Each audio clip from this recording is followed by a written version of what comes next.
এ হলো অজয় নদীর ব্রিজ।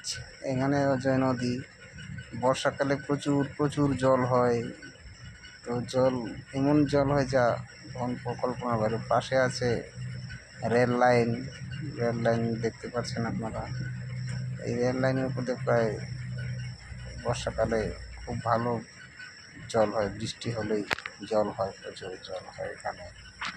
তো এই অজয় নদীর ব্রিজ খুব ভালো একটা ব্রিজ, ভালো লাগে এখানে আসলে ঘুরতে।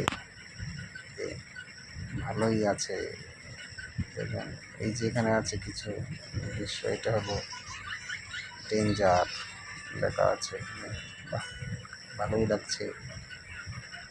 আজ আমি এখানে ঘুরতে এসেছি অজয় নদী ব্রিজে। কেমন লাগলো আপনারা একটু জানাবেন কমেন্ট করে, আর লাইক কমেন্ট সাবস্ক্রাইব করে দিন। আমার নতুন চ্যানেল ভালোই আছে। খুব সুন্দর একটা জায়গা, দেখার মতো দৃশ্য। খুব ভালো লাগলো এখানে এসে। ভালো থাকবেন।